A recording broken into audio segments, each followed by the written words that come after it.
still absolutely flies, this thing. Now, I'm not going to high side this. Is the back going to step out on me? I wouldn't say no to some decent ABS on this bike. I don't think anyone can argue that ABS isn't a good thing. Yesterday I put up a little poll on YouTube, don't know if you saw it, about what video I should record today. There was two options: an update on the GSXR, how I'm getting on with it, what I've done to it since the last video, and the other option was to test the H2 and see how the comfort modifications are on the road and what I think to it. Has it improved the comfort, basically? Well, as you can see, there was a massive response to find out an update on the GSXR, so here we are. Today I'm going to take you out for a little bit of a spin on the bike. I've ridden it now a good couple of times since the last video. We've got some decent dry weather at last. We're into the teens of the temperature. I've got the brand new Dunlop Sport Smart TTs on, which are the same tyres I had on the S1000 and loved them, but didn't get a chance to use them properly because the bike had to go back. But let's walk you through it.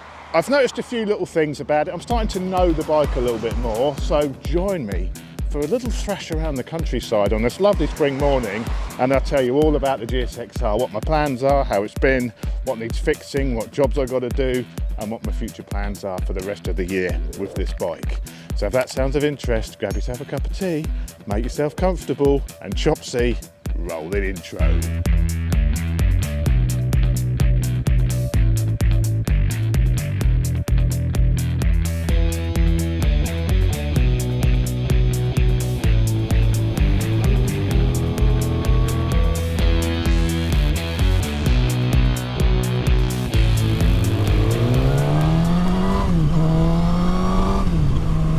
So I've had the GSXR for, well, I've actually owned it probably for about 3 months now, 4 months. This is my 4th ride. Last time I rode it, when I brought the camera along, you know, I was just trying it out for the first time. We had the old 10-year-old tyres on it, so I couldn't give it any beanage, you know, couldn't throw it around much because it had old tyres and there's no way I was doing that. Now I've got the Dunlops on. The Dunlop Sport Smart TTs were fitted yesterday or 2 days ago. I went out last night just to give them a bit of an initial bed in, so they've had a heat cycle, they're bedded in now, so I could start to lean on them a bit now. Look at this weather, look at this weather, I can't believe it. The spring seems to have sprung. I think the weather's going to change a bit next week, but at the moment the weather is just so beautiful. There's so many bikes out. I love this time of year. Now, this time of year there's just so much, you know, there's lots of anticipation for the year ahead, you know, the riding year ahead I'm talking about. I just find it really, really nice. What I love is when you get the crop fields, you get the rape in the fields, you got that yellow rape covering the landscape, and that rape to me is just spring. You know, that is just spring. It's beautiful. Right, we're going to go straight on here. We've got to watch this guy here. I need to let him know what I'm going to do. Stay there, mate.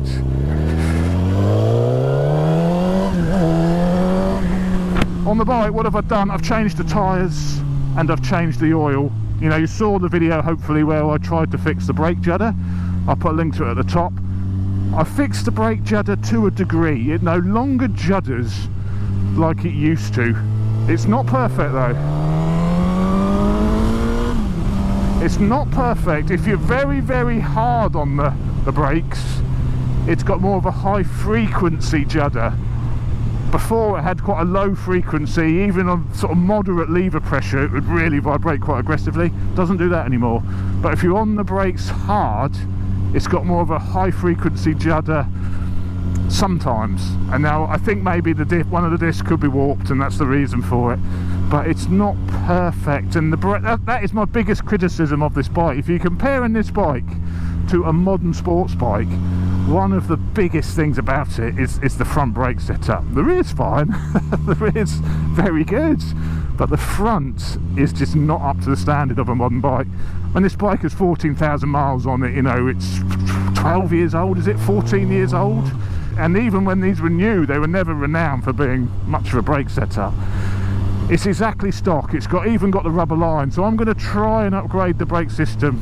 Now, whether I need new discs, whether I do have a warped disc, it's possible, but I'm probably going to replace the disc. I'm going to start by changing the brake lines to braided ones. I'm going to also potentially change the brake pads, because the brakes, they've got a lack of feel. You know, they're a bit wooden.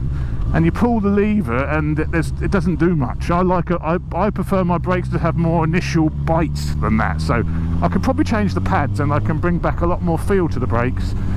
But I think braided lines, potentially new. The only reason I say potentially new pads is because I may change the calipers, so I don't want to buy brake pads for these calipers and then I'd have to change the calipers. So I don't know exactly what to do with the brakes yet, but it definitely needs something doing. I wouldn't want to take it on track with this setup. I think it would, well, it would be hopeless. I think it would be pretty hopeless on track, if I'm honest. Even on sort of fast road riding, you come into the, you know, you're noticing the limitations of the braking. With that tyre change, it's actually, I've got a different profile to the rear tyre.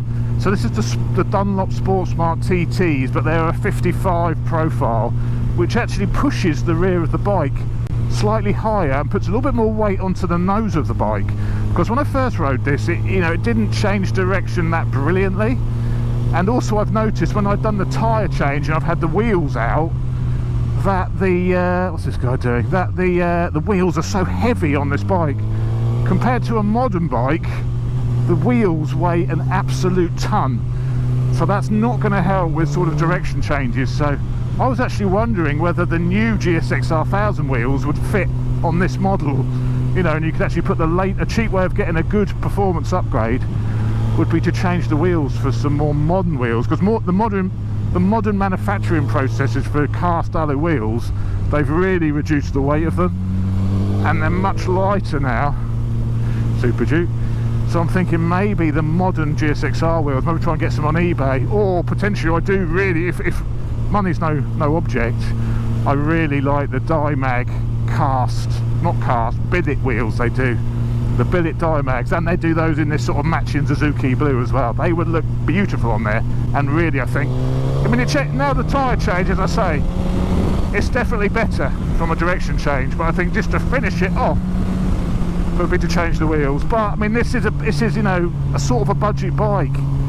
Now this is a £6 motorcycle. If you start putting Dimags on it and replacing the whole brake system, you know, you're going to be pushing the value of this bike right up, and that sort of becomes not the point of this machine. The point of this machine is to have a really well set up bike, but on a budget, you know, and that's what I want to try and achieve with this. So bolting on carbon wheels, Dimags, you know, Stylema brake systems, and spending thousands of pounds on it isn't really what it's about.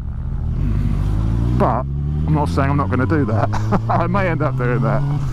I do still have plans. I've got the link pipe, I've got the Arrow link pipe I mentioned before.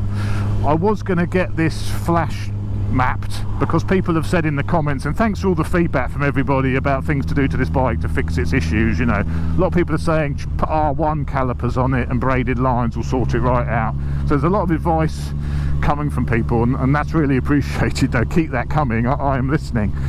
But I'm going to also get it mapped. Now I was going to get it flashed, but the guy I want to use, Chris at CJS Racing, he's having a baby and he's taking the whole of April off, and I won't be able to do that until May, end of May, and I want to get it done before then, because I find it's a little bit flat in the mid-range compared to like modern straight fours. So, and I think this is the first GSXR which had a cat on it and lambda sensors, you know, the first of the Euro 3 bikes. So it's got a little bit of those Euro restrictions, and some people have said it also has a like a torque limiter for the first 3 gears. So now I'm thinking, obviously with a flash map where you adjust the ECU, they could take away any sort of torque limiter on the bike, but now I'm thinking maybe just power command of the bike, and depending how they've implemented this torque limiter, it could just be they've retarded the ignition slightly or something to create and limit the torque in the first 3 gears.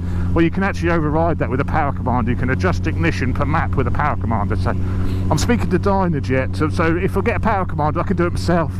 You know, this bike is really well known from a map perspective, you know, and because these Arrow cans, these twin Arrows, came with the bike when they were new, and it was an option from Suzuki, I'm sure there'll be plenty of maps out there already with the link piece and these pipes. So maybe stick a K&N filter on it as well, just to get a bit more air in, you know, and I'm sure there'll be maps readily available off the shelf, and if I want to go further I can go and get it custom mapped. But I'm thinking do that, and that's a very easy way whereby I can you know, fit the link pipe and sort the fueling, and I'm sure that'll bring more mid-range punch.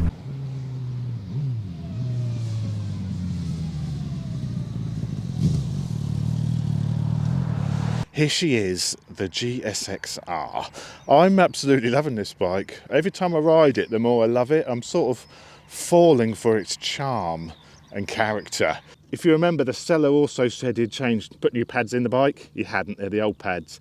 He also said he'd serviced it. Well, he had serviced it. The oil which I drained out of it was clean, was fresh, but because I didn't know what oil he'd put in it, I thought it was wise to do an oil change. So I've put in some decent Silcoline oil in here now. I think it was the Pro 4. I put in fully synthetic, really nice oil, so now I can take it on track, thrash the bike with, you know, knowing it's protected with really top quality oil. Another thing I'm struggling a bit on the comfort perspective is actually getting the brake lever low enough so it's in line with my arm. So when I'm riding the bike, you don't want to be reaching up for the brake lever or reaching down for the brake lever. It wants to be level with your arm. And I've dropped the lever a little bit, but still it's not quite in line with where my arm sits. So I want to try and move the lever down a little bit more, but it's hitting on the throttle cables. So when I get the quick action throttle, which I'm going to do, I'm going to try and position the throttle so I can drop the whole lever position down a bit, just to improve the comfort. So I'm getting a little bit of tension in my hands, but I'm not quite braking in the right position. So that's a little comfort adjustment I want to make. Another issue I found is it's not registering neutral on the neutral light. So if I want to warm the bike up in the morning, it thinks if the stand's down, it thinks it's in gear, so it won't start and won't run. So I've got to play with the neutral. It could just be the switch on the side stand. It seems to be getting worse. Sometimes it's all right, and it's sort of getting worse. So I think it's possibly just a switch issue. I'll clean the switch contacts out, clean out, where it adjusts and sits on the side stand. It might be gunked up, but that's a little job I've got to sort out. I'm not entirely sure the suspension is set absolutely perfectly. I know the suspension's not fantastic. I know the rear shock isn't fantastic on these standard, and I think it may benefit from a bit of a suspension setup. Now I may have a little play around with that myself, or I may take it to a professional. Another thing on the comfort, these rear sets have got two positions. I can see my bike is set with the pegs in the higher position out of the two, and I think I'm going to drop that down to the lower position, because after a little while get a little bit of tension in your knees, and it could be a little bit more comfortable. It's pretty comfortable on the pegs, but I've got the option to drop the pegs a little bit more and make it even more comfortable, so why wouldn't you? But that's about it so far for little jobs I want to do to the bike. But I'm just really loving the look of this. I just really like the style of it. I like the fact that it's a bit raw, doesn't have any of those electronics. You can do what you want with it. I think these sorts of analog bikes are making a bit of a comeback at the moment. The interest I've had from people, about this bike, there's definitely something about bikes of this age that attracts people. Obviously they're cheaper, which is a big thing. You don't have to PCP, you can just buy them, and they are still pretty darn close to modern sports bikes. So let's jump back on. So yeah, a few little jobs planned for the GSXR still. There's also a few little maintenance jobs I've realised that need doing. I think it's all part and parcel with having an older bike, isn't it? If you're having an older bike, you're going to have to resign to the fact that you're going to have to tinker a little bit with it, and I don't mind that. I love tinkering with it. That's almost, when you buy a new bike, it's almost like, well, I've got nothing to do to it. You've got nothing to do to it apart from do mods, so you end up going down the mod route because you want to work on your bike. But actually, I find tinkering mechanically really good fun as well.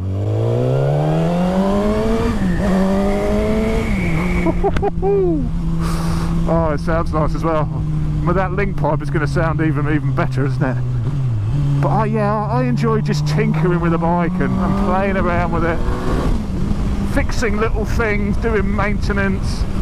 This bike's got 14,000 miles on it, and you're meant to do a valve check at 14,000 miles, so I'm going to check the valves. I don't think there's anything wrong with them, because normally if the valves are in need of adjustment, it would sound a little bit tappety, a little bit rattly, and it doesn't. So I think it's fine, but I'm going to check them. I'm going to do just so I'll probably do a video on how to check your valves on a straight 4. So that's another little job coming. Woo! And of course the Power commander. I'll do it when I do the power commander, while the tank's off and everything. I'll do all that in one shot. But yeah, so I love to tinker almost as much as I love to ride. Still absolutely flies, this thing. Top end performance is fine, and I'm not after more top end. I think he's 175 horsepower at the crank, so let's say 150-ish at the wheel. It doesn't sound a lot compared to modern bikes, but when I wind it up like that, get it past 8,000 revs, and it really goes. You don't need more than that. What it does need is a bit more torque in the gears, a bit more pull in the mid-range. That's what it's lacking, and that's why I want to power commander it. And people are telling me that's because it's got the cat on this version. Oh, those brakes, they just don't feel nice when you're on them, especially on uneven ground.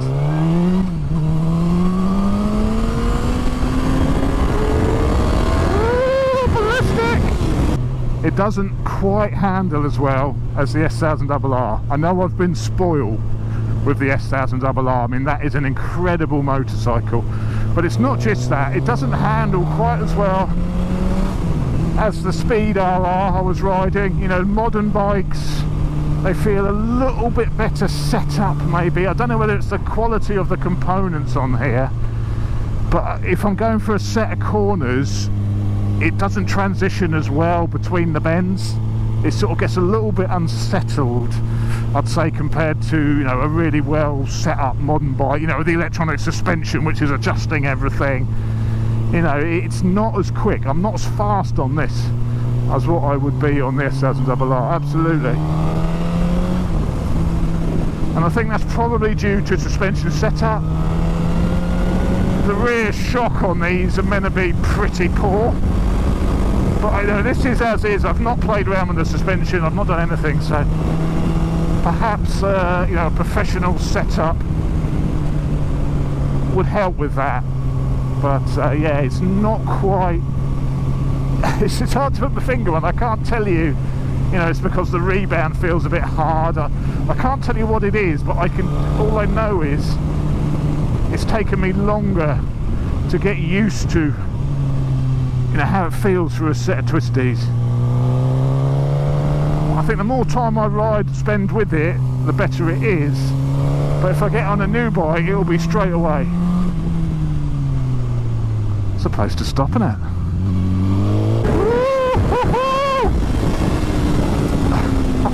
Oh my God. Oh, wheelies. It loves to wheelie. It does worry me a little bit coming when I'm used to riding modern bikes with modern electronics. I'm not, you know, the middleweight's fine, you know, you don't need electronics really on the middleweights, but on the thousands, I shifted it out, on the thousands, coming, you know, away and not having electronics, when you've been used to riding with electronics, it's a little bit worrying. You think, hang on, now am I going to high side this? Is the back going to step out on me? And I think, you know, you could put decent rubber on, obviously, to minimise all that. But I mean, I rode bikes without electronics for years and years and years, and I think you just got to get that initial confidence back that it's not going to do that, you know, and just bring back your natural skills. You know, but yeah, it's a little bit of a worry at first. You think, oh God, I've got no safety net, it's just me here. But, you know, it's fine. He says that now, I might be an edge in a minute. ABS is a fantastic invention, if it works well.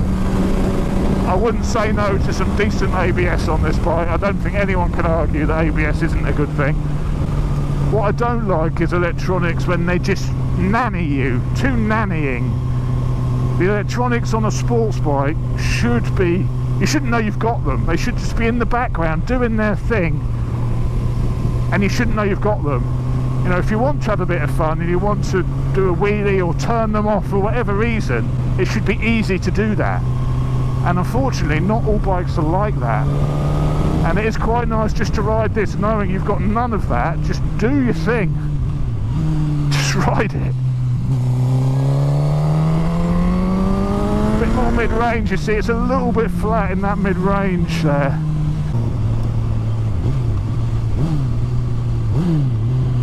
See a little bit of juddering then. Yeah, I don't think that juddering's fixed, you know. It's better. It's not fixed.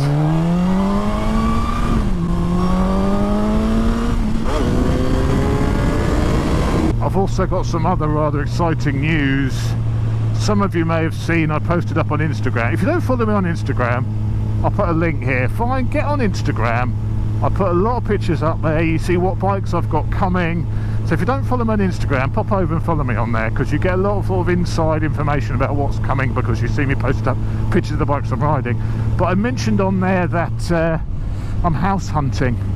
We're actually, well, we sold the house. I've sold my house and we've found a new house. Not new, I think it's about 10 years old, but it's got a double garage. A double garage, a big double garage. So I've outgrown my little, this is one of the reasons for moving. Basically I want a big garage with a house attached.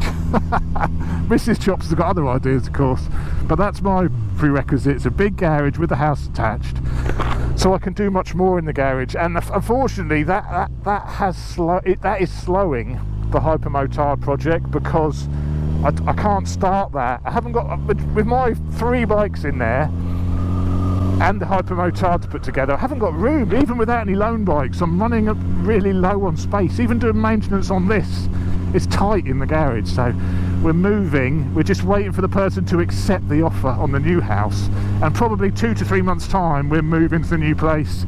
And it's a big double garage. I'm going to kit it all out. It's got electric garage door ready. But I'm going to plaster it all. I'm going to make it the ultimate garage workshop. That's the plan. So I may even do a series on the ultimate garage build. You know, I want to get some lovely lighting in there, and it's going to be like a little studio as well. So I'm really rather excited about the house move, and I'm so excited about the double garage. So I mean, it may all fall through, and I may end up with a bigger single garage, but this one has a double garage, and I'm making plans in my head already. Double bubble garage. So that is it really for the GSXR, where we're up to at the moment. As I say, I'm absolutely loving it. I want to get it on track. I will be doing some track days. I'll be booking some track days. I'm hoping to do a 2-day Cadwell Park track day, and I've managed to get my hands on the new Super Duke with the electronic suspension. Is it the SE version? I can't remember. Is it the SE? The one with the electronic suspension. I'm hopefully taking that on a track day at Cadwell Park. So I probably won't take this round Cadwell Park. I'll take the SMCR and the Super Duke to Cadwell Park for a 2-day track event. So I'm hoping that comes together. I've also got the Norden coming next month to try. We'll take that on a bit of a trip, well, UK based, long day out, you know, that type of review. I've got the new Super Duke, which I mentioned. I want to get on the V2 Street Fighter. Some comparisons planned with Greg. I want to do a comparison perhaps between that new Speed RR and maybe, I don't know what to compare it to, the Super Veloce MV maybe. I like the look of that new MV F800. Is it the F800 now, the F4? Love the look of that. I want to get on that. I love MVs now. I think MVs is the biggest surprise. The MVs I rode last year, I love them. So there we go. If you've enjoyed it, please give me a like. If you haven't already seen or subscribed to my channel, click on the subscribe button. There's so much good content this year, you won't regret it. I promise you won't regret it. All sorts going on, all sorts of bike content, not just new stuff, comparisons and everything I've mentioned. So if that's of interest, click the subscribe button. If you like the video, click the like button. It makes a massive difference. So I'm almost at 90,000 subscribers now. Another 10,000 to go, and we're going to be at the 100,000. I can't wait to get to 100,000. I've been doing this for 8 years. 8 years of my life, producing on average a video a week for 8 years. I think I've got over 500 videos in the back catalogue now. So yeah, I'm really, that getting to 100,000 subscribers is a massive milestone, and I may get it just in time to hang that plaque on my new double garage. That YouTube, you've reached 100,000 subscriber plaque on the wall in my double garage. Oh, you can make that happen. You can make my dreams come true by clicking that subscribe button. But anyway, thanks for watching, guys. See you next time. This is power level 1 which is full power.